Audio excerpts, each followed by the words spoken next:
O sea que el tema sugerido fue creatividad, arte y arteterapia. ¿En qué se diferencian, pero también en qué se parecen? ¿O dónde articulan? Bueno, este es el mapa de ruta, ¿sí?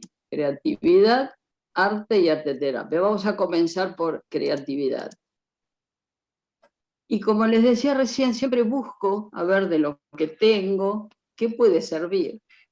Y me parece que en el pensamiento de Viktor Frankl, que ahí tienen la fecha de nacimiento y de fallecimiento, es la tercera escuela vienesa de psicoterapia que comenzó en Austria. Y la primera es la escuela de Freud, el psicoanálisis, la segunda, la escuela de psicología individual de Adler.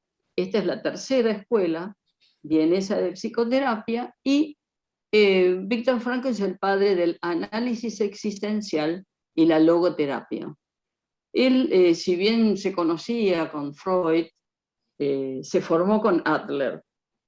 Y cuando él propone el término análisis existencial, en realidad está queriendo ser un complemento del psicoanálisis, porque el psicoanálisis quedaba reducido al psiquismo, mientras que él, al proponer la palabra análisis existencial, lo amplía a la existencia toda, ¿no es cierto? Y luego ese sería su marco antropológico para su pensamiento. Y la logoterapia va a ser su terapia específica del sentido. Bueno, buscando en Frankl, me parece que al tema de creatividad, para no hablar de cosas que ustedes ya saben y conocen y que están en todos lugares, me pareció bien empezar por dos conceptos que él tiene, que son los valores vivenciales y los valores creativos, que en la charla anterior hablamos de valores y de sentido. Bueno, los valores vivenciales son los que se encarnan a partir de la capacidad de recibir del mundo, lo que recibo del mundo, las vivencias. Y los valores creativos se encarnan a partir de la capacidad de dar respuesta a la demanda del mundo.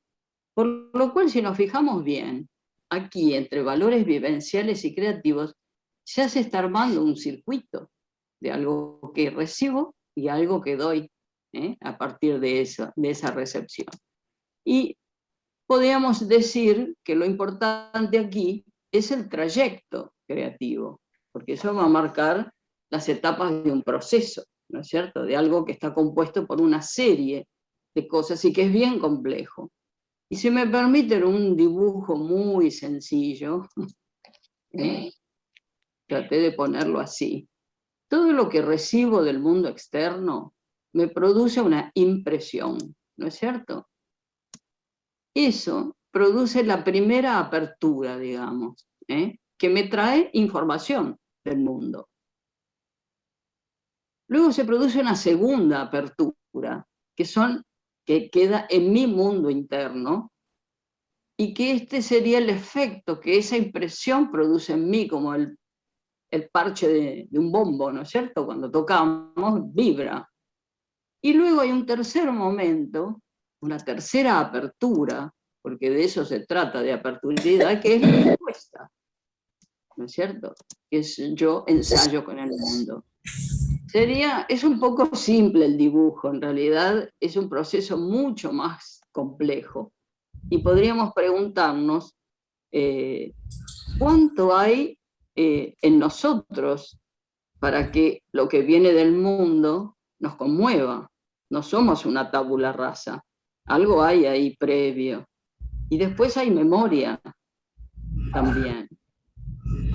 Y ese sistema complejo, que es no solo lo que viene del mundo externo, cómo lo recibo desde el mundo interno, cómo lo devuelvo al mundo externo, tan complejo y con tantas variaciones, es lo que hace la riqueza humana, y la calidad también de la subjetividad, porque no en todos va a ser igual la impresión, ni en todos va a ser igual la respuesta.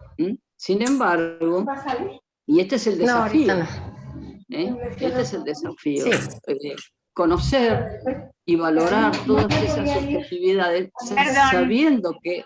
Sí, sí. ¿Pueden cerrar los micrófonos así no hacen interferencia? Bueno, como les decía, a ver.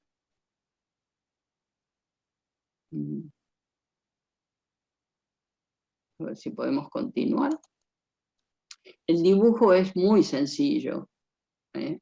No refleja el grado de complejidad de ese trayecto, pero sí ya nos va orientando cuál es el lugar del arteterapeuta, ¿no es cierto?, en ese circuito de comunicación, cómo reforzarlo, cómo abordarlo, cómo comprenderlo, cómo acompañarlo, cómo estimularlo.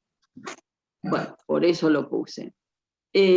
Con respecto a eso que viene del mundo y provoca en mí una vivencia, yo les traje unos haikus, que son esos poemas de 17 sílabas que escriben los japoneses, y que tienen que ver con aquello que nos impresiona del mundo, como ejemplo, ¿no?, que es una vivencia.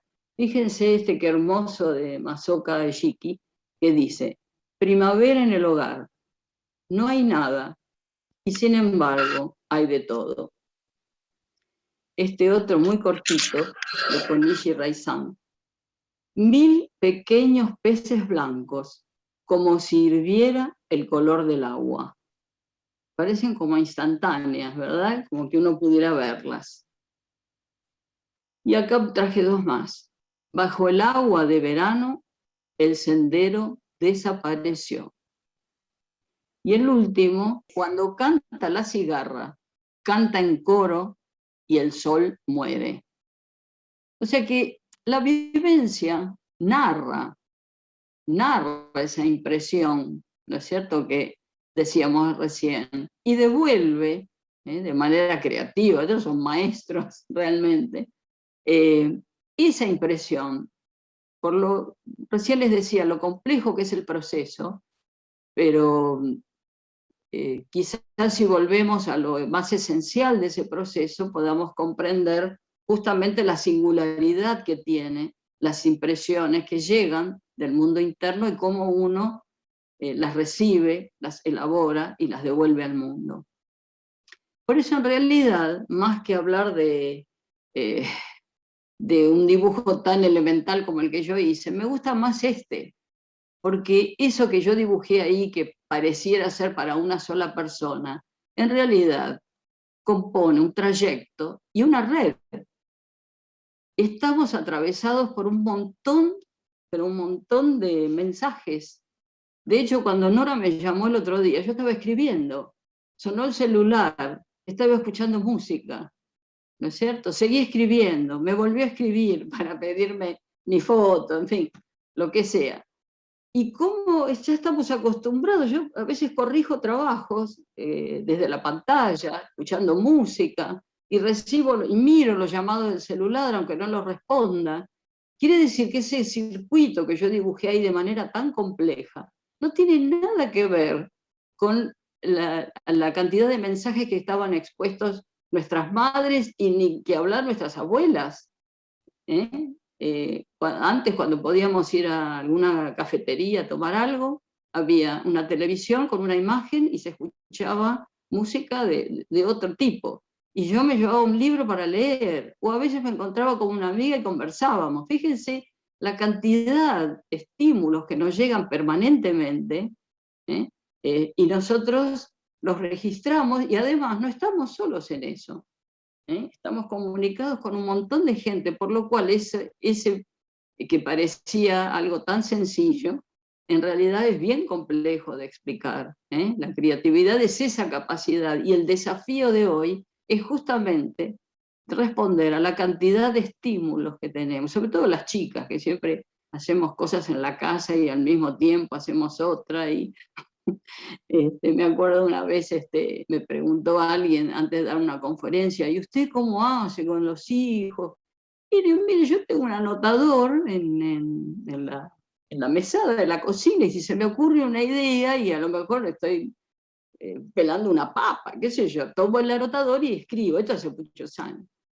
No va el tonto y cuando me presenta en la conferencia dice eso, yo no sabía dónde meterme, porque en realidad no, lo relevante no era que yo anotara mientras pelaba una papa, sino la capacidad que tenemos las chicas justamente de resolver al mismo tiempo, ¿no? Y ese entrenamiento que requiere a veces atender a varias cosas y responder bien, porque también se puede responder mal, pero en general tenemos eso.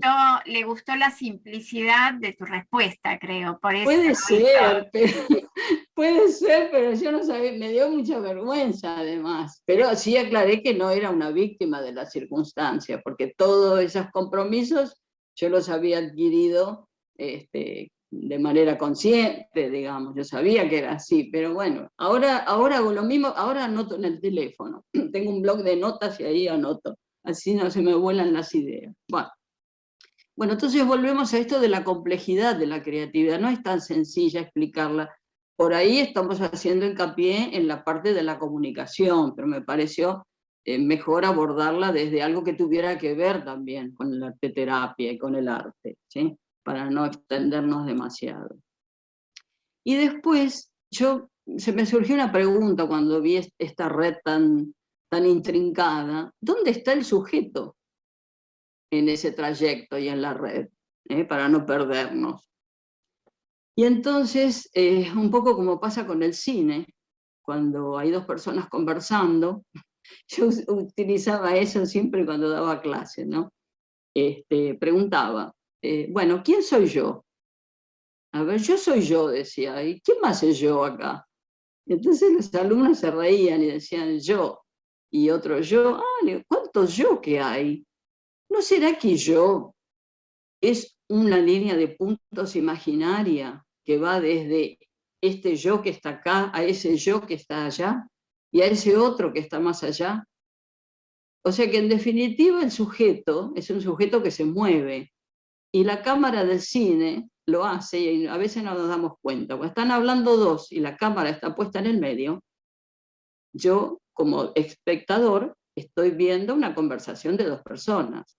Cuando la cámara se pone en lugar de uno de los personajes, yo como espectador soy esa persona. Y cuando gira el otro, yo soy la otra persona.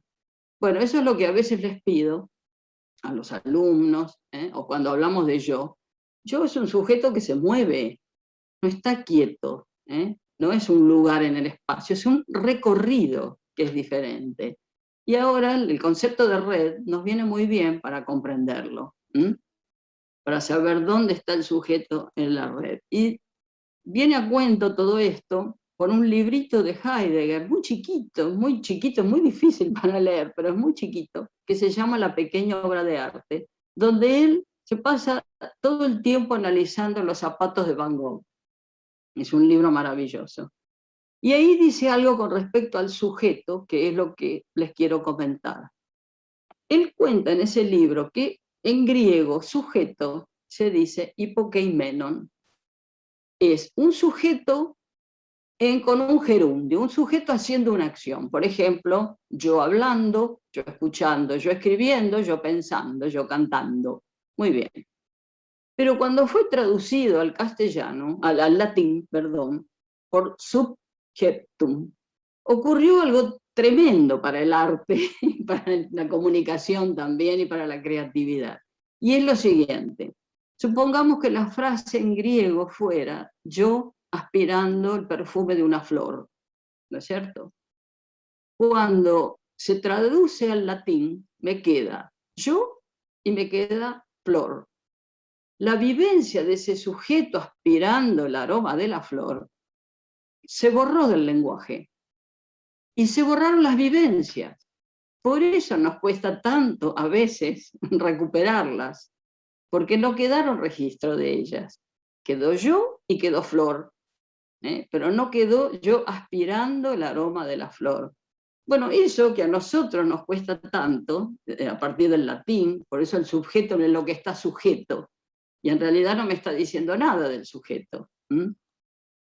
Les propongo, para recuperar esas vivencias, el arte oriental, y Taiko Yosetsu es el padre de la pintura japonesa, que en realidad él había venido de China, bueno, enseñó la técnica de de la pintura. Y esta es una de las obras más antiguas, hombre pescando un pez gato, y en realidad son un poco como los haikus que veíamos recién.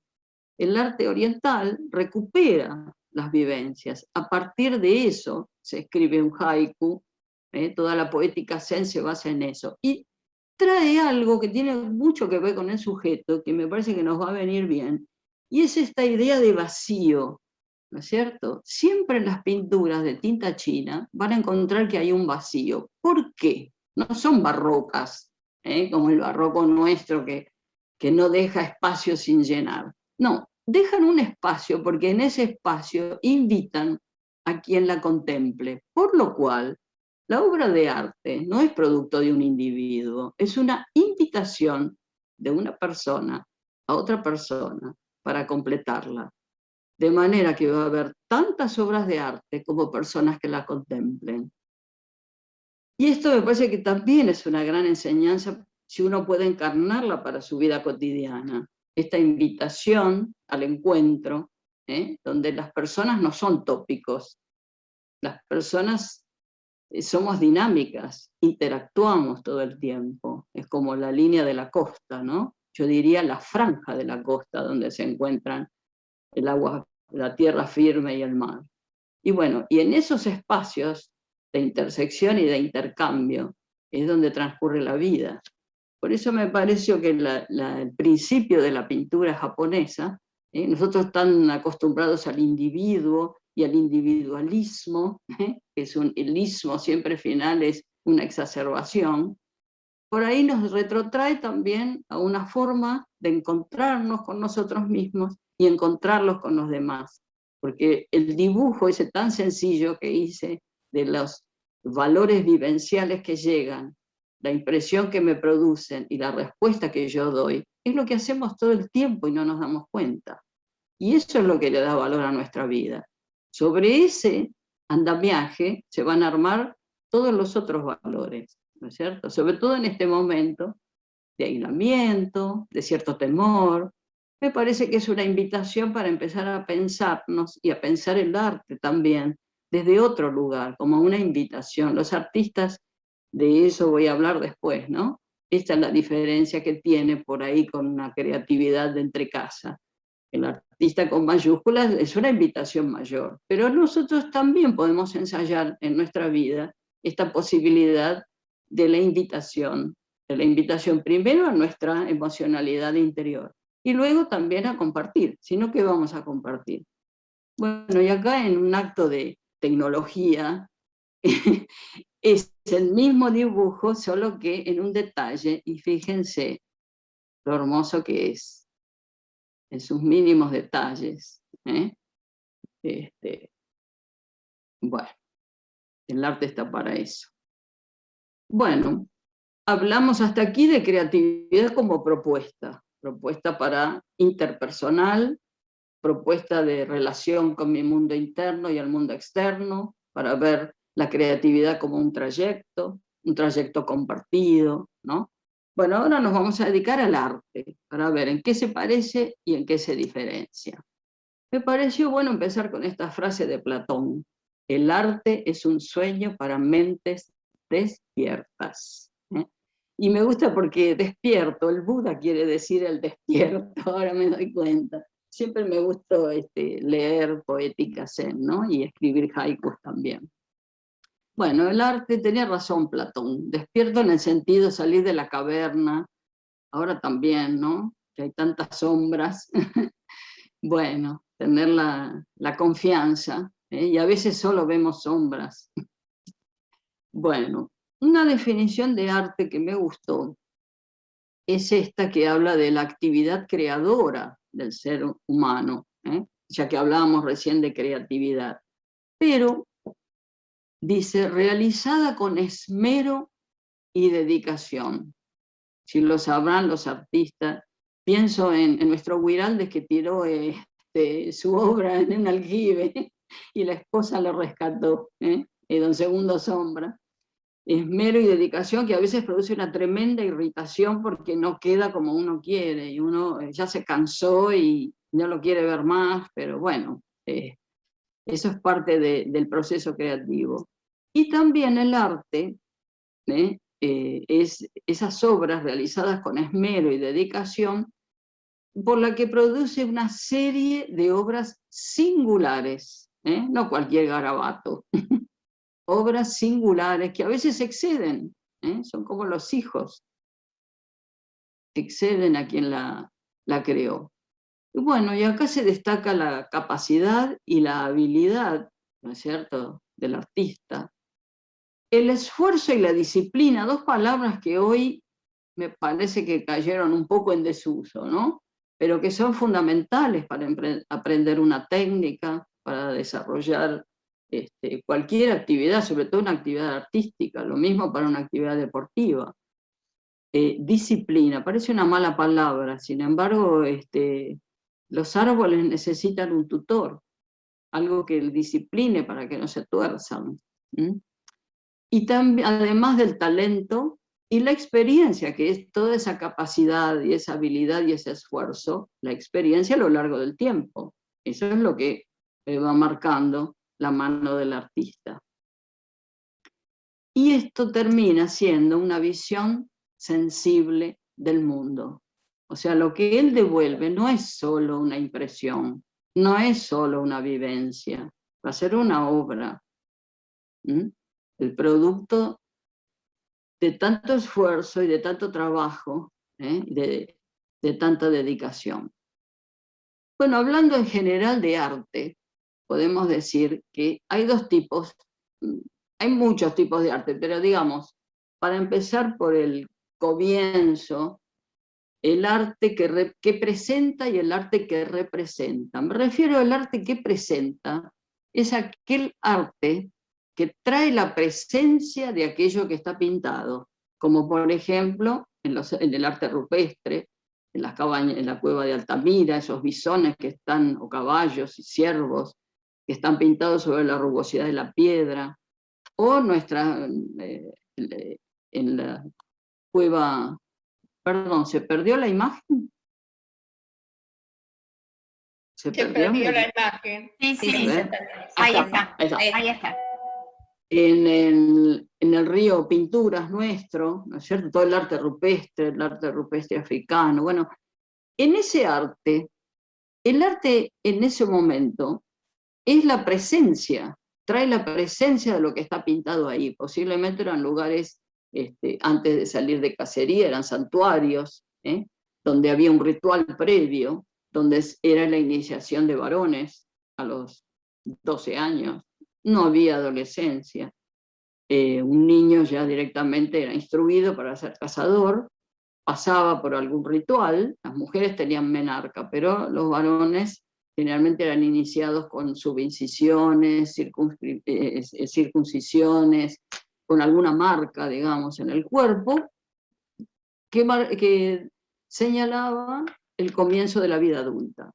Entonces, el arte en ese momento no es solo que sea religioso, el arte trae la presencia, como sucede, que no sabemos cómo se pronuncia Dios en la Biblia, en la parte del Antiguo Testamento. ¿Por qué? Porque no se podía decir la palabra de Dios, porque era evocar su poder y su fuerza. Entonces no sabemos si era Yahvé o Jehová, porque la lengua era consonántica, no tenía vocales, y no sabemos cómo se pronunciaba porque nadie decía ese nombre porque evocaba el poder de Dios. Bueno, la estatua del faraón no era la representación del faraón, era el faraón mismo, ¿sí? Ese era el sentido del arte que evoca la presencia de lo sagrado. Y luego empieza el arte que representa, como pasa en la antigua Grecia, en la Grecia clásica, que ya el arte empieza a ser una abstracción, una idealización, empieza a contar esto de la proporción áurea, o sea, los cuerpos que se representan ahí, no es que los griegos fueran perfectos, apolíneos y hermosos, no, es que no representaban a una persona, representaban la idea de belleza. Entonces acá hay un salto, ya no solamente evoca, es una abstracción, es algo que muestra.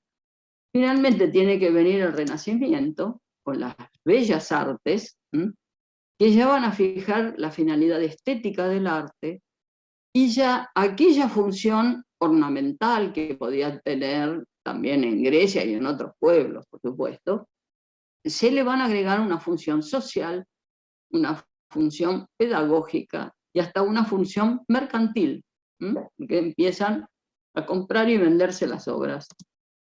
Y hoy, en esta posmodernidad, fíjense cuánto tiempo hemos transcurrido, ¿no? Desde el arte como que presenta, se han incorporado al arte otras manifestaciones como la fotografía, el cine, la TV, la publicidad, la historieta, los videoclips, internet, las redes, la tecnología en distintos aspectos, y también todas las formas híbridas de la posmodernidad, y yo diría de la posmodernidad también.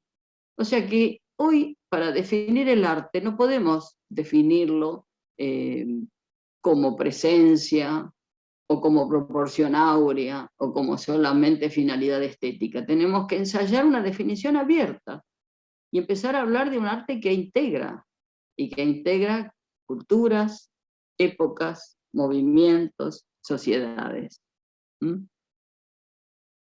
Bueno, entre las cosas que se me ocurrió, que también desde el pensamiento de Frankl puede servirnos, es el modelo, es la antropología de él, el modelo tridimensional que él tiene de persona, que se va construyendo en un mundo en permanente cambio. Entonces él hace unas líneas de fuerza, que en realidad son 3 tareas existenciales que están relacionadas una con otra, y habla de la dimensión somática, que es el cuerpo como contenedor de vivencias, que registra necesidades, gustos, tendencias. La dimensión psíquica, que son las emociones, los sentimientos, toda la afectividad, sería esta segunda línea de fuerza. Y la tercera, y este es el gran aporte de Viktor Frankl a la psicoterapia, es la dimensión del nous. La dimensión, él lo llama noética o espiritual, del nous. Nous lo sacó de Aristóteles, un concepto aristotélico, es el ojo que ve, ¿no es cierto? Y acá hay 2 cosas que me parece que para el arte son muy, muy buenas para tenerlas en cuenta. Una es la intuición, como una capacidad de conocer antes y directa, sin pasar por la cabeza, por la racionalidad, y los valores de los que estuvimos hablando antes. Muy bien. El arte y el amor se mueven por intuición, dice Frankl, porque descubren la posibilidad y la singularidad. Tienen mucho que ver con la elaboración artística, porque ven antes. Esto descubren, o sea, corren lo que está cubierto, con la intuición. Este camino de la intuición nos dice que algo está por hacerse real, que ha de realizarse, y esta anticipación ocurre en un acto de visión. Así describía el cineasta sueco sus películas. Él decía que las veía antes, Ingmar Bergman. Él después las filmaba, pero el artista tiene eso, en ese acto de visión, ve la obra antes de comenzarla. Si bien después, por ahí va retocando, agregando, pero es un acto de un todo. Y también Mircea Eliade, que era un antropólogo, amigo de Jung, y estudiaba siempre ritos cruentos, tremendos, para aliviarse de eso empezó a escribir una novela. Entonces Jung le preguntó, ¿por qué escribiste esa novela? Sabía que estaba compensando esos ritos tan cruentos de los que estaba escribiendo. Entonces él le contó cómo empezó esa novela, y yo estaba en un tren, y en un andén una mujer se dio vuelta y miró. Eso solo, ese acto de visión, despertó en él toda la novela. Esa hermosa y bella dama, o como a Kandinsky, que lo inspiró un cuadro que vio. Es así, es motivador, ¿no? Bueno, con respecto al arte, fíjense que Frankl dice, el arte es la semivigilia del inconsciente espiritual, porque él, en su diálogo, digamos, con Freud, al inconsciente freudiano, ¿no es cierto?, reservorio de impulsos y de irracionalidad, le dice que también, junto a ese inconsciente, también hay un inconsciente espiritual, pero no espiritual por religioso, sino por valores. Así como hay impulsos que nos condicionan, hay valores que nos atraen. Y en ese angosto camino es donde transitamos. Y donde también está el arte, en ese espacio, también entre los valores y los condicionamientos psicofísicos. Por eso dice Frankl que la inspiración corresponde a la intuición, lo que los griegos llamaban las musas. A partir de ella, de la inspiración, a partir que se nutre de intuición, esto de ver antes, de ver directo, a partir de ella, dice, el artista crea, y las fuentes a partir de las cuales crea se encuentran y permanecen en una oscuridad que nunca se puede aclarar completamente mediante la conciencia. O sea que hay como un aljibe adentro de todos nosotros, solo que los poetas van a brevar ahí y con eso nos dejan las obras que nos dejan. Pero muchas veces no, es algo misterioso realmente. Muy bien. Y ahora que estamos en pandemia y hablamos de artistas, se me ocurrió pensar en Giovanni Boccaccio, en Miguel de Cervantes Saavedra, en nuestro José Hernández y en Dostoyevsky, porque como muchos otros, todos ellos escribieron sus obras en situaciones de encierro. Boccaccio escribió el Decamerón, ¿es cierto? Miguel de Cervantes Saavedra, la segunda parte del Quijote, la escribió después que cuando padeció cárcel. José Hernández pasó exactamente lo mismo. Estuvo preso y escribió la segunda parte del Martín Fierro en la cárcel. Y Dostoyevsky fue condenado a Siberia, el padre de la novela polifónica. Y eso es grandioso porque no había un narrador omnipresente. Las obras de Dostoyevsky se llaman polifónicas porque cada personaje habla, cada subjetividad, y dialogan entre ellos, por lo cual uno como lector pasa como en la cámara del cine, me puedo poner en lugar del otro porque está hablando en primera persona, no hay un narrador que me está contando la historia, yo la voy armando en mi cabeza. Y bueno, si hoy realmente nos aflige y la situación es para afligirse, bueno, aprendamos porque la soledad, el artista necesita esa soledad para poder crear. Y tal vez esta condición que nos hace quedar en casa y cuidarnos, y bien que lo hagamos, también puede ser aprovechada para producir, para pensar, para aquellas cosas que a lo mejor tuvimos postergadas, poder sacarlas a la luz y completarlas. Bueno, eso es solo una invitación. Y ahora para ir ya promediando la charla, voy a hablar de arteterapia, no mucho porque esto sí que lo veo hacer, no lo hago yo. Justamente acompañar o conocer personas que trabajan en esto, me hace valorar tanto su tarea y sé que realmente ponen el cuerpo, literalmente. Bueno, vuelvo a este dibujito ingenuo, si se quiere, un poco tonti, pero nos ayuda porque ¿qué es lo que pasa? ¿En qué el arteterapeuta puede contribuir? A veces este circuito está enturbiado o no del todo claro, digamos, por distintas circunstancias, y entonces va a acompañar, ¿no es cierto? Y va a poner todo su esfuerzo para que la persona que se acerque pueda restablecer ese trayecto creativo, todo ese proceso, y pueda realmente cumplir para expresarse y sanarse de alguna forma. Por eso tomé esta frase de Thomas Mann que me gustó tanto. Dice, el arte es moral en la medida en que despierta. Este también habla de despierto, como Platón.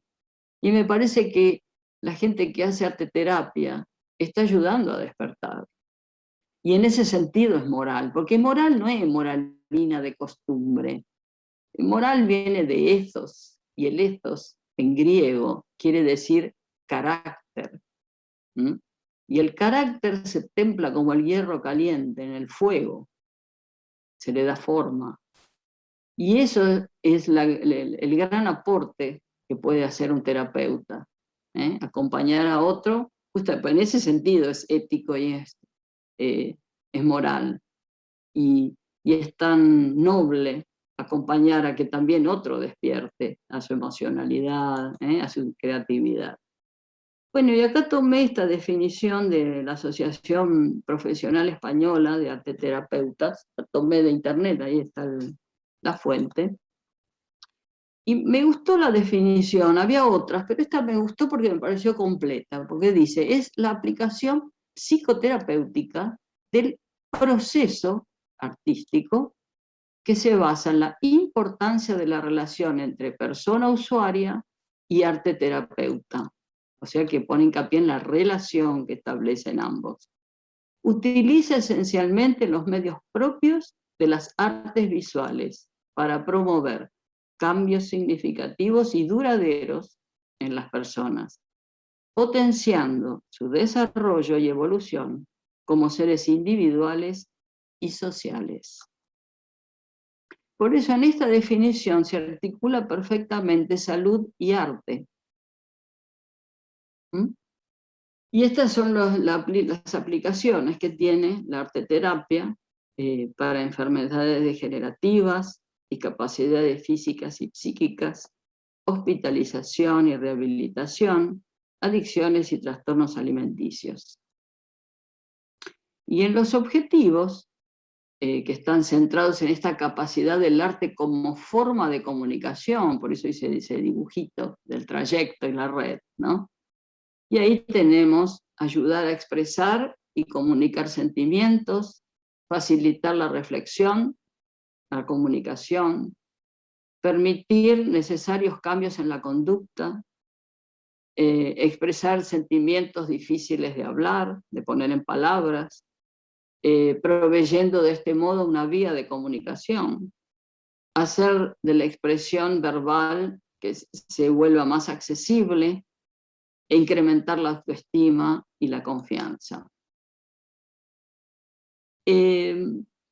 Para terminar de integrar creatividad, arte, salud, el amor es un facilitador, porque es un facilitador de las relaciones interpersonales. ¿Y qué tiene, me puedo preguntar, en común el amor y el arte? Bueno, el amor y el arte pertenecen a la dimensión no ética o espiritual, que decía Frankl, es la dimensión humana por excelencia. Y se mueven, como dijimos antes, por intuición, es decir, ven antes, y a partir de la cual descubren posibilidades y singularidades. Eso hace también el arte terapeuta. Por eso es muy importante el amor, es como una urdimbre para tejer el trabajo que viene después, ¿no? Y para concluir, de lo que conozco, AICS promueve la apertura de valores vivenciales, facilitando espacios que fomentan esos valores creativos de los que estábamos hablando. También entiende el arte como integración, porque al explorar e incrementar las capacidades de niños, adolescentes, jóvenes, adultos y adultos mayores en situación de vulnerabilidad, tiene el fin de mejorar su calidad de vida. Y ahora, si me permiten, para ir cerrando, me gustó mucho esta frase que en el libro puse también, en el libro de AICS, esta cita que es del año 14, del Papa Francisco, que en un discurso en el movimiento apostólico de ciegos y de la pequeña misión para los sordomudos, dijo: la persona enferma o discapacitada, desde su fragilidad, desde su límite, puede convertirse en testigo del encuentro con el otro, con la comunidad. De hecho, solo aquellos que reconocen su fragilidad, sus límites, pueden construir relaciones fraternas y solidarias en la sociedad. Bueno.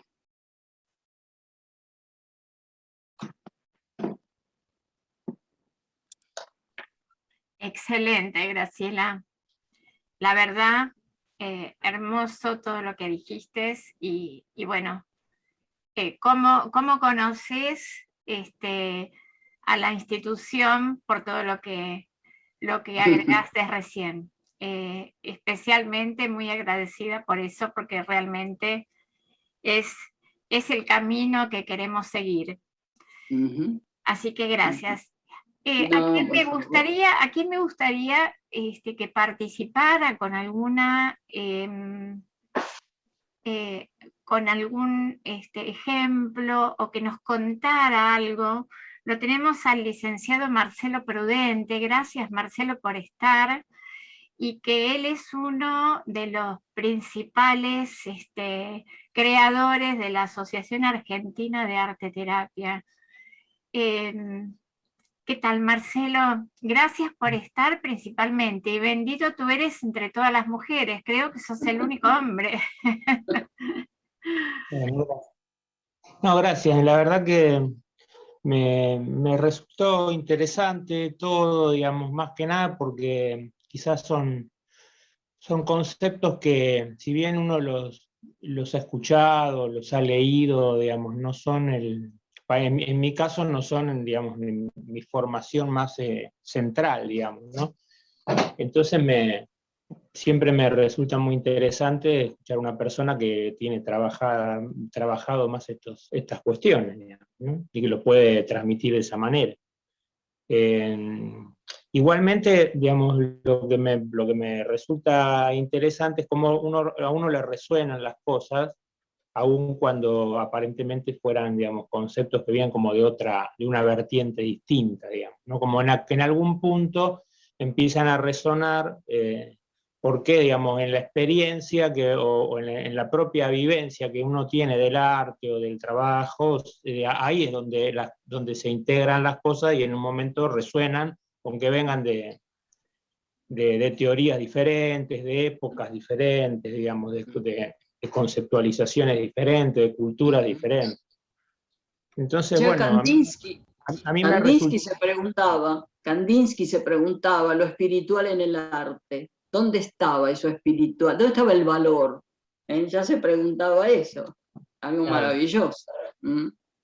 A mí lo que más me, o lo que por ahí yo puedo decir, digamos, que porque me resulta interesante, es que yo, como trabajé tanto con niños, digamos, o trabajé muchos años, pero fundamentalmente fue el primer trabajo que tuve, digamos, cuando empecé a trabajar como psicólogo, empecé a trabajar con chicos con trastornos graves, digamos, ¿no? Que tenían que ver con las psicosis infantiles, y que en ese momento se denominaban más así, y hoy son más de lo que tiene que ver con el espectro autista, ¿no?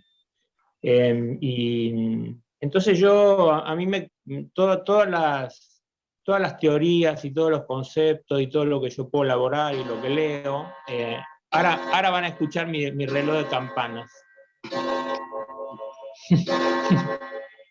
Nos está avisando que son las 19, está muy bien.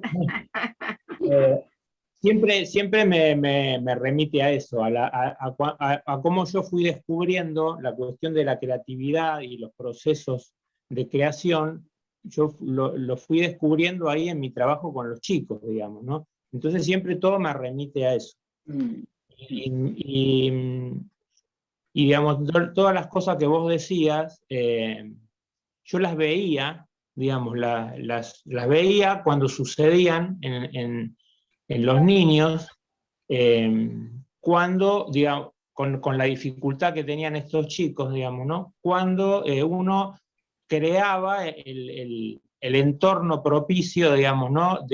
Para que se dé una cuestión de juego, ¿no? y de comunicación que, digamos, en un grupo de niños comunes, digamos, ¿no? O entre comillas normales, es una cosa como espontánea. Y ahí, digamos, lo que había que hacer era como inventar todo una situación, un contexto, un entramado, un montón de cosas para que eso sucediera, digamos, ¿no? Entonces, todas estas cosas que vos decías de la intuición, que muchas veces, digamos, nosotros empezamos aprendiendo sobre estas cuestiones a partir de los filósofos, ¿no? Y que hablan desde un lugar adulto. Y resulta que yo voy descubriendo, digamos, siempre que en realidad todas estas grandes genialidades y teorías y cosmovisiones de los filósofos, digamos, ¿no? Para mí, digamos, mi propia visión es que en realidad ellos llegan a esas grandes, digamos, creaciones cuando se conectan y con procesos infantiles de ellos mismos. Yo creo que son como intuiciones que ellos tienen, en realidad, de vivencias que han tenido y que no quedaron registradas, pero digamos de una manera obviamente inconsciente, ¿no? Y que entonces cuando son adultos y son genios, digamos, pueden volver a captar esas intuiciones que ellos tenían cuando eran niños, digamos, y crear de ahí grandes teorías, o hacer grandes obras, o escribir grandes novelas. Pero para mí, digamos, siempre es como algo que viene de esos momentos donde justamente por la precariedad que que uno tiene al recibir tanta cantidad de estímulo que no puede ni siquiera, digamos, decodificar, es como que le quedan vivencias y experiencias de este orden, digamos, de un orden como muy intuitivo, digamos, muy simultáneo, como muy global, y que entonces, bueno, hay gente que puede, digamos, cuando crece, digamos, hacer de eso una obra filosófica o una teoría científica o una obra de arte, digamos, y hay otros que simplemente, bueno, siguen por su vida, digamos, ¿no? Pero creo que un poco, a mí me gustaba esto que vos decías, porque yo lo trataba de ligar a esta visión que tengo por haber empezado a trabajar y trabajar tantos años con los chicos. Claro. Yo creo que cuando uno estudia o forma, yo que tengo que formar gente, a veces les digo que hacemos el trabajo inverso de lo que hicieron los pensadores. Ellos partieron de una realidad, ponerle, qué sé yo, Carl Rogers o Freud mismo. Ellos parten de la realidad y empiezan a hacer un camino de abstracción. Bueno, nosotros con ese camino de abstracción tenemos que volver a la realidad. Y bueno, es un camino también. Pero por eso también tuvo tanto éxito toda la poética zen, porque era un llamado justamente a las cosas simples. En la poética zen, primero que, bueno, la llaman la religión psicológica, porque en realidad nunca habla de Dios, no se plantea la relación con Dios. Como parte de la identidad con Dios, se preocupa del comportamiento humano. Y todas las artes, ikebana, origami, la escritura de haikus o la pintura, todos son como ejercicios, digamos, para encontrarse uno y encontrarse con el resto. Bueno, ese ejercicio es muy saludable, sobre todo, bueno, ahora que estamos atravesados, cruzados por tanta información, volver a eso que decías vos, a eso tan simple y tan profundo también, porque, bueno, por eso también hay tanta ansiedad, porque nadie se demora, y la obra de arte requiere demorarse, y demorarse un buen tiempo, y profundizar, no mariposear por la vida y picotear, sino pararse y profundizar, y bueno, en ese sentido nos ayuda también a que nuestra propia existencia sea más saludable, sea, en fin, con más raíces, ¿no? Bueno, a mí lo que me gustaría escucharlos a ustedes, qué experiencia tienen para completar lo que entregué a horario, no pueden decir, entregué antes porque quería escuchar ya. Yo agradezco mucho lo que, contaste sobre tu trabajo con los niños. a Carl Rogers le pasó algo parecido. Él trabajaba pero con niños jóvenes de reformatorio. Y el primer libro que escribió, lo escribió indignado porque le daban un formulario para llenar, cuando en realidad cada una de esas personas era una historia, y estaban ahí con un montón ponían a todos juntos, digamos, cuando en realidad cada uno tenía un valor diferente, con un sufrimiento diferente. Entonces por eso el primer libro que escribió lo hizo renegando del medio, que por ahí era tan abstracto y se olvidaba de la realidad, ¿no es cierto? Que buscaba encasillar a las personas en lugar de comprenderlas, de escucharlas. ¿Alguien más tiene historias que me nutran? Debe haber por ahí un montón. A ver, Seguro. ¿quién se anima a contar algo? Hola, ¿puedo decir algo? Dale, Sí. Sonia, adelante. Bueno, sí, por supuesto, antes que nada, lindo escucharte, Caprio, hace mucho que no nos vemos. Una experiencia interesante que vivo una vez al año en Dresden, en la ciudad de Dresden. Hay una iglesia que se llama Drei Königs, o sea, la iglesia de los tres reyes, ¿no? De los reyes magos, luterana, que una vez al año hace una exposición de pinturas de gente que está presa, o sea, que está en la cárcel, y están guiados por psicólogos. Y es muy interesante porque los curadores interpretan también las vivencias que plasman en estas pinturas. Sí. Una que para mí fue muy fuerte, pero me llevó tiempo poder entender también, porque me interesaba entender. Cuando cayó el muro de Berlín, la embajada alemana en la calle Villanueva, en Buenos Aires, hizo una primera exposición de arte de artistas de la Alemania Oriental. Yo estuve invitada al vernissage, esto fue hace mucho, claro, y me asustó mucho porque vi una agresión tremenda, era terrible, era ver todo negro y con manchas rojas, era terrible. Con el transcurso de los años, visitando más exposiciones, me llevó tiempo poder entender y comprender por qué tanta oscuridad y tantas expresiones terribles, ¿no? Quería decir que cómo uno vive, o sea, vos hablabas de una teoría de expresiones, de autores. Bueno, Thomas Mann tiene una historia muy... También vivir allá me llevó a conocer más la vida personal, ¿no es cierto?, de artistas. Y entonces, ¿sabés por qué Klimt pinta con todas esas pintitas? Eso lo descubrí viajando al sur de Alemania, y yo iba en un micro, me acuerdo una vez, y decía, ahora entiendo por qué Klimt pintó lo que pintó, ¿no? En la lista de los artistas que trabajaron en problemáticas situaciones, lo tengo a Schumann, que él muy enfermo, con sífilis y otras enfermedades, lo encierran en un hospital sin luz, y él desesperado pidió un piano, y ahí hizo sus mejores obras. Es decir, que cuando uno empieza a vivir cerca todas estas circunstancias, nos potenciamos como seres humanos. Somos más sensibles también y posiblemente más críticos también. Pero vivimos más cerca de nuestra vulnerabilidad, si es nuestra condición. Claro, vivís más intenso, pero yo no me voy a olvidar nunca lo de Klimt. ¿Saben? Ver esos árboles con esas pintitas en calle, pero claro, ahora sé por qué Klimt pintó lo que pintaba, ¿me entienden? O la exposición en la embajada, toda esa agresión por lo que habían vivido. Y esos cuadros los veo porque yo soy de ir de nuevo a los museos varias veces y le descubro siempre algo nuevo a la obra, ¿no es cierto? Pero, o por ejemplo, los presos, una vez al año su exposición, entonces se hace muy fuerte.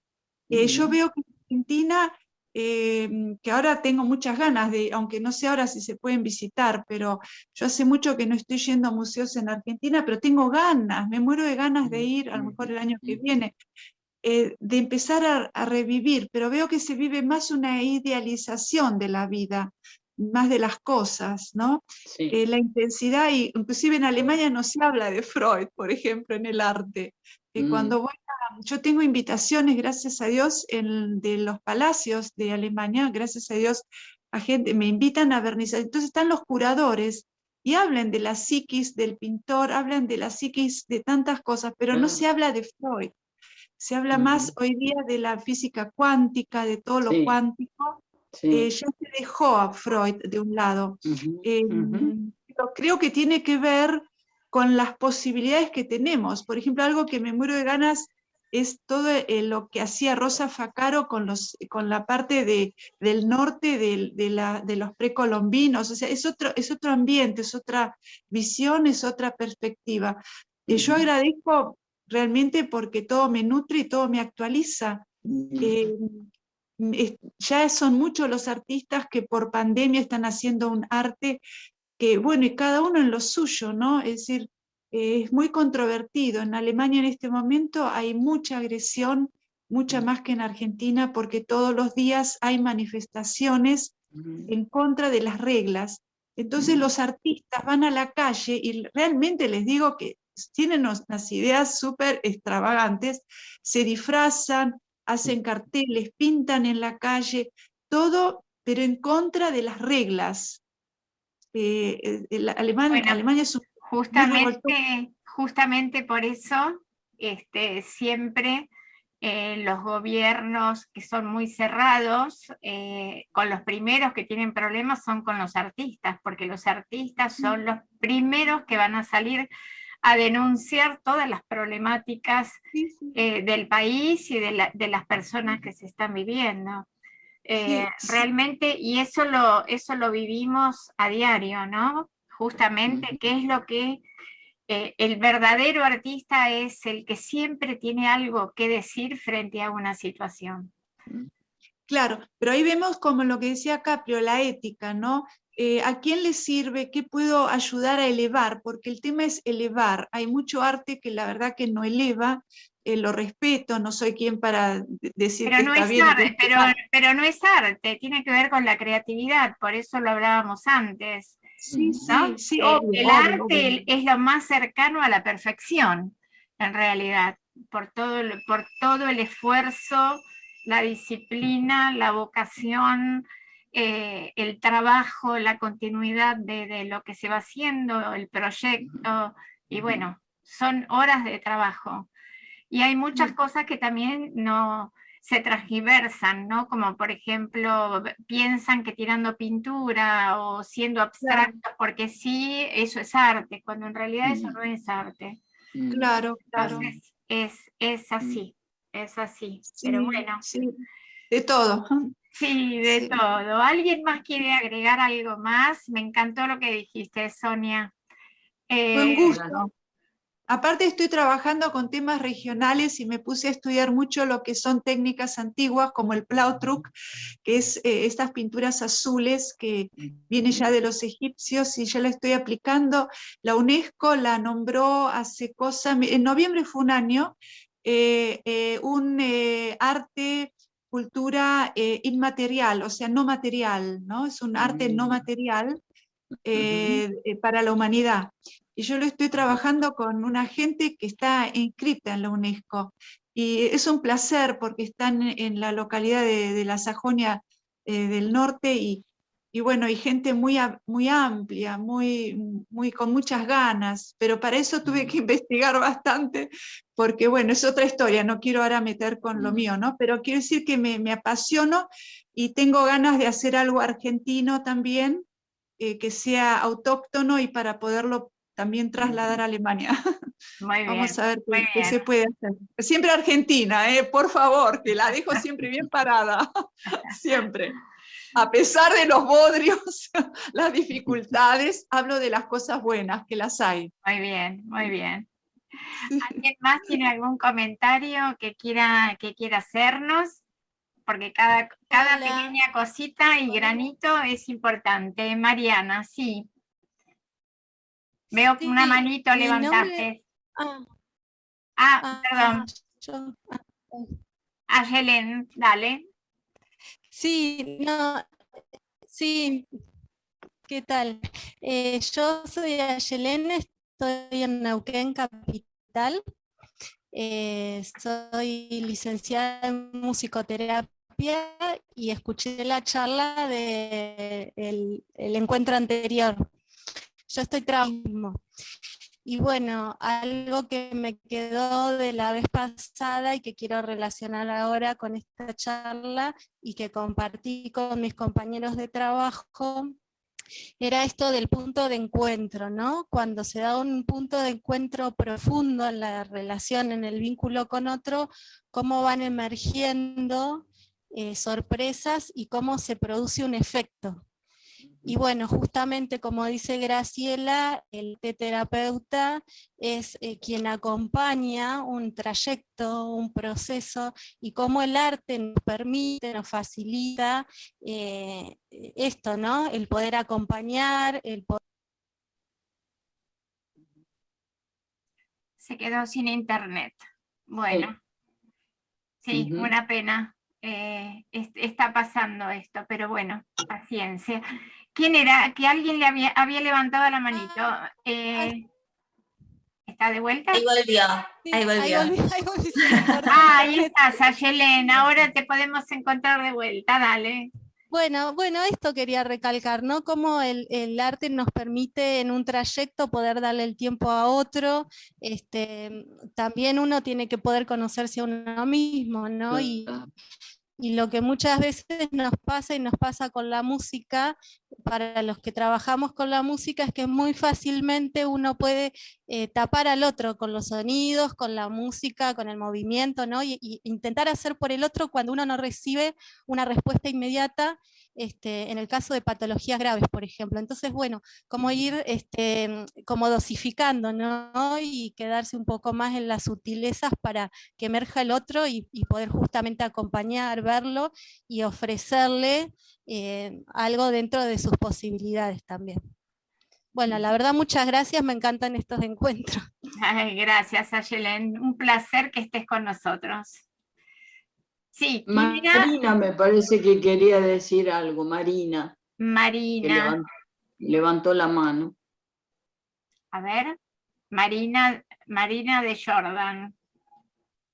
Bueno, muy feliz de estar acá, hermoso, muy agradecida a Graciela, he sido su alumna, y todo esto que ella nos ha presentado es muy vivencial, nos toca desde adentro. Yo me dedico a la psicología, hago psicoterapia, y en muchos de los encuentros o de las sesiones puedo ver esto del tema del arte, de la creatividad relacionado con la salud. Es fundamental para vencer bloqueos. Poder expresar a través de una palabra, de un dibujo, de un color, una representación de un sentimiento, de una emoción profunda, de una vivencia, es fundamental. Hace un antes y un después. Y si no, muchas personas, en vez de ellos poder producir, escribir, dibujar, pintar, pueden a través de la observación de una obra de arte sentirse identificados, sentir que la obra de arte habla por ellos, una poesía habla de ellos, un poema, un cuadro. Entonces agradecen al que lo pudo representar, porque está poniendo palabras de emociones o vivencias muy profundas que nunca pudo representar. Entonces es fundamental. Y el arte del encuentro, como veníamos diciendo, como he escuchado y como representa Graciela. Entonces es fundamental fomentar la creatividad para poder vencer esos bloqueos, para poder expresar, para unir lazos, para expresar. Y sobre todo en estos momentos, que es todo lo que dicen inmediatez. Es todo inmediatez, todo ya, todo rápido, todo fácil, todo sencillo, todo light, todo liviano. Yo lo llamo café instantáneo. Lo llamo café instantáneo. Exacto, sí. Entonces, ir a lo profundo es fundamental. Lo que pasa es que mucha gente, muchos de los pacientes que yo escucho, no quieren detenerse en ese tiempo, en lo profundo, porque brota de lo más profundo la angustia.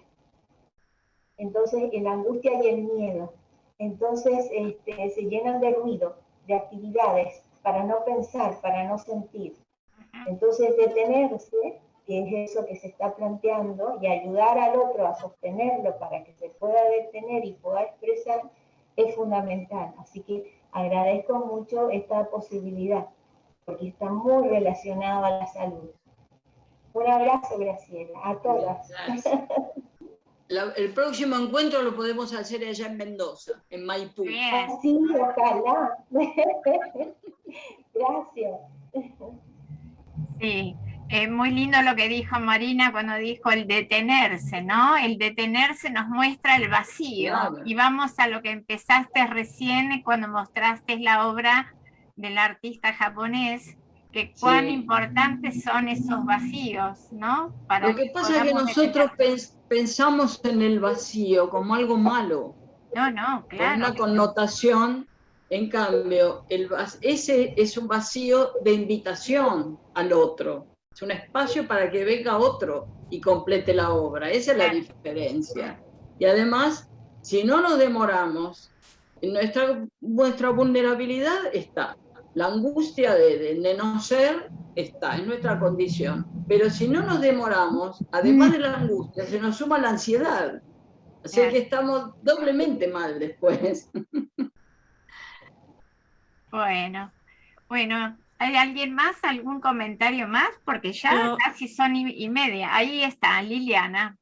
Adelante. Sí. ¿Cómo les va? Mucho gusto. Bueno, una alegría volver a Graciela a ver. Ella ha estado por acá, por Maipú. Me invitó Marina, así que también le agradezco. Y bueno, quería comentar sobre el tema de los chicos, ¿no? Yo soy artista, pinto, y bueno, acá alrededor mío tengo un poco de mi obra que trata de los vacíos. Si ustedes pueden ver, no sé si alcanzan a ver, los tengo representados por distintos frascos, distintos tamaños, con distintas palabras que tienen un mensaje. Pero lo importante de esos frascos, más allá de que podamos tenerlo en cada casa, en cada hogar, es que están sin tapas, o sea que pueden ser llenados. Esa obra es del 2005 y fue hilo conductor para trabajar con niños en riesgo, que es la obra que tengo acá atrás. Y con respecto a los niños, SOS se llama SOS Niños en Riesgo. Es una obra muy linda, donde la trabajo desde ese momento por situaciones que tuve la suerte, no tan suerte, pero sí pienso que puede ser la suerte de haberlo vivido porque tuvo un final feliz, ¿no? A mí fue a través de distintas situaciones y a mi hijo de 10 años lo asalta otro niño de la misma edad. Entonces eso fue el hilo conductor para realizar esta obra y ver la temática de los niños en riesgo. Yo les doy clase a los niños y veo cuando los chicos tienen el apoyo de los padres, la creatividad y ellos cómo se pueden desenvolver. Y les hago investigar, les hago que averigüen, no solo que hagan el dibujo que quieren ver los padres o la pintura que quieren ver los padres, sino que voy un poco más allá y les hago investigar. Y por ejemplo le hago investigar sobre las otras expresiones artísticas que hay dentro de la plástica, que es por ejemplo las instalaciones. Y a partir de allí los chicos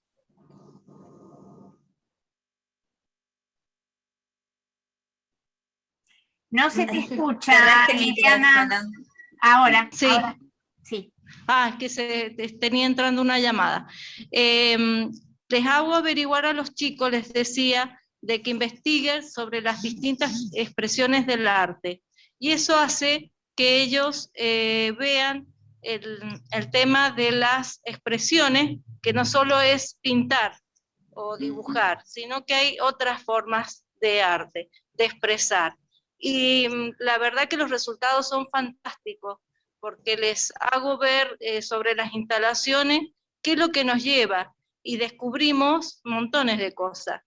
Yo creo que lo que tenemos que fomentar es en los chicos justamente el arte, pero que sea en forma libre, donde el docente pueda guiar eso, porque a veces es muy cómodo remitirnos a los ejercicios netamente y no a la investigación.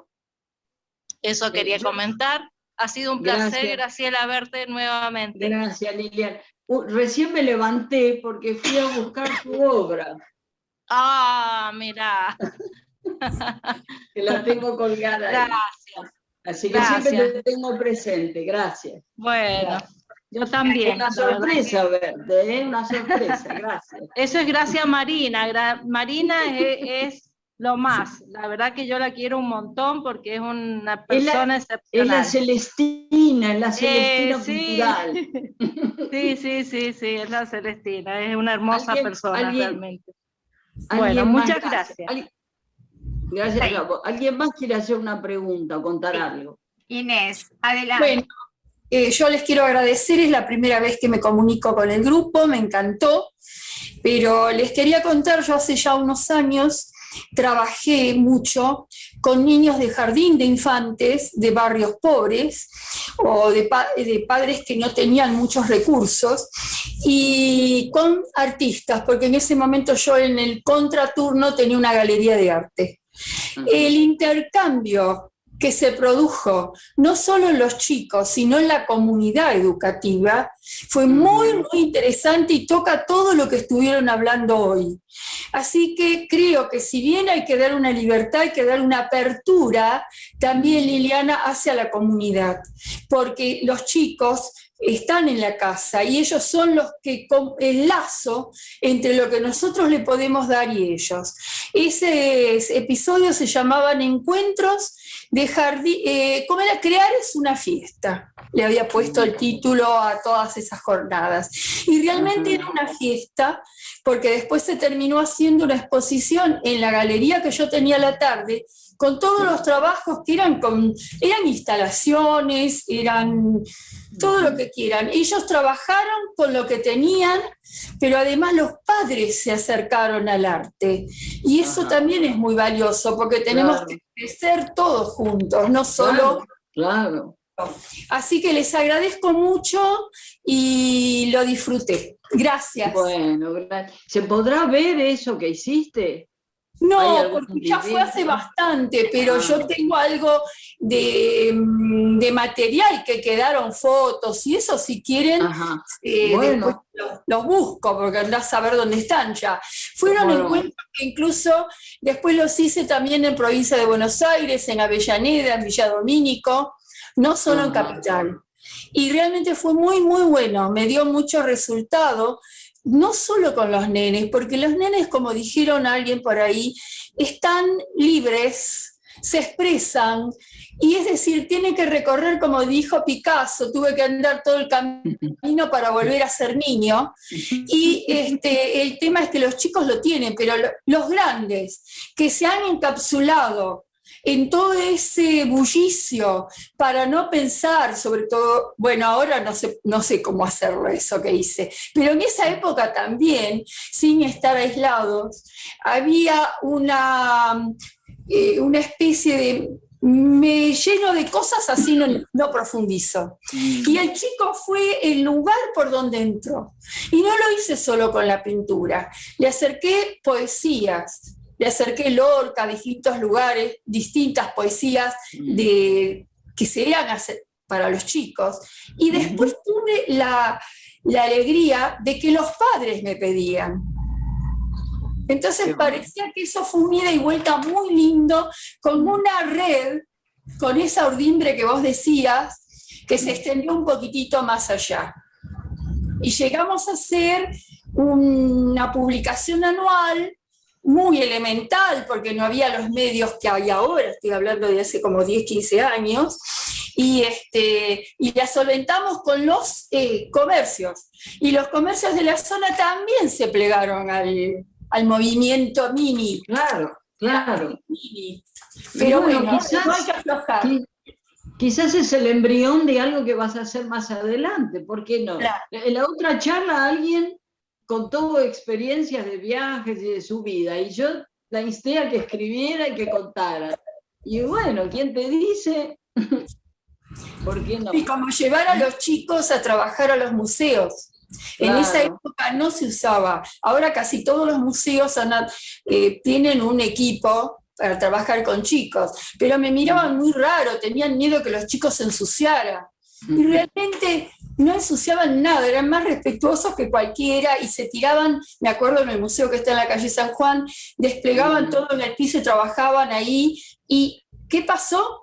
El pintor, ellos eligieron el cuadro, el pintor que vino empezó a charlar con ellos.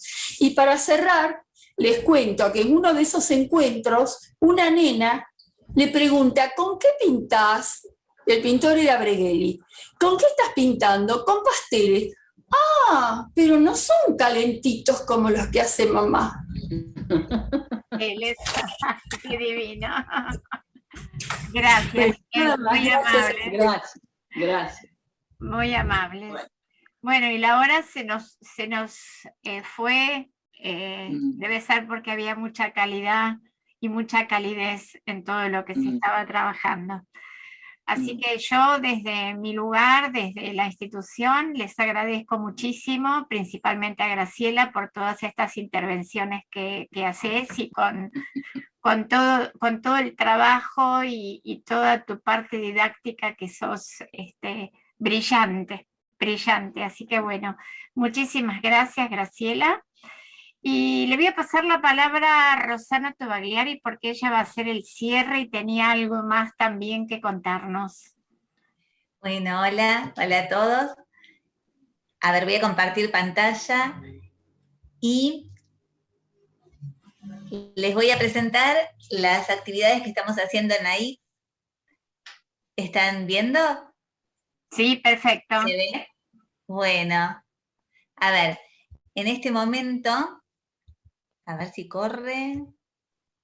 Ahí está. Bien. Está en funcionamiento el taller de arte y arte terapia, con dibujo, pintura y collage, técnicas mixtas, composición plástica y recorridos virtuales de museos, galerías, obras de grandes artistas y maestros con sus historias de vida. El taller de arte creando y proyectando para niños y adolescentes. El taller de arte desde casa por Zoom, Vivir en Plenitud. Es un taller semanal orientado a la tercera edad y a pacientes con distintas patologías, cuidadores y familiares. Y tenemos el grupo de práctica y ayuda psicológica, recursos para superar la ansiedad, que funciona los jueves a las 20 horas vía Zoom. Es un encuentro semanal de 60 minutos.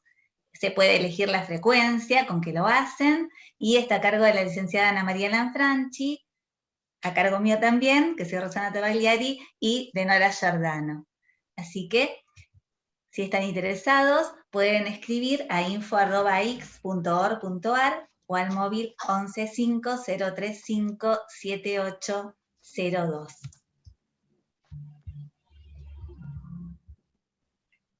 Bueno, Ro, bueno, muchas gracias. Bueno, gracias a todos. Si quieren ver de nuevo este encuentro, simplemente tienen que esperar una semanita para que se edite y después están todos subidos a YouTube. Ponen ASOC AIX y van a entrar y van a ver todos los encuentros que hemos hecho. Bueno, ya venimos con toda esta modalidad de los Zoom desde el año pasado y pensamos seguirlos hasta fin del 2021, suponemos, y bueno, quizás seguiremos, veremos. Así que bueno, de todas maneras, nos despedimos. El jueves próximo vamos a seguir con el tema sobre arte y arte terapia, y tenemos como invitado especial al doctor Carlos de los Ríos Moller. Así que él va a estar con toda su parte desde lo que es el arte y la salud. Los espero y nos estamos viendo el próximo jueves. Un abrazo para todos y que tengan un hermoso fin de semana. Nuestro empeño es promover y desarrollar proyectos que nos lleven a una integración social y productiva, para generar cambios de actitud y facilitar espacios de intercambio cultural, social y pedagógico.